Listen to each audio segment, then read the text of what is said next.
a lot of the staff newly engaged to contact tracing are from outside the public sector. They're from some outsourcing agencies that have struggled to be agile and effective on projects like this in the past. So I do have lots of worries.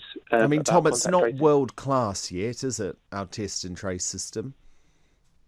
It's certainly not up to the levels of, for example, South Korea, which incidentally did use outsourced services and used them very well. And bringing in the private sector so often has actually fixed the problems that the public sector has made. I don't want to turn this into an ideological ping pong, but let's have a look at, for example, what happened with this app in the first place. The reason why this is a delay is because, unlike a lot of other countries around the world, the UK opted for an in-house model developed by the NHS, centralising data held by government, instead of going for the private Apple Google option. Now, the Apple Google option is working in countries like Germany, but in this country, we've delayed that. And thankfully, now the government has U-turned on that. We're going down a private route with a trusted and tested model. And once this app is finally up and running, that will obviously increase the ability to contact trace. Now, that is an excellent use of bringing in the private sector. So I don't think we should disparage the people who have been working really hard to try and get us through this crisis. So many of them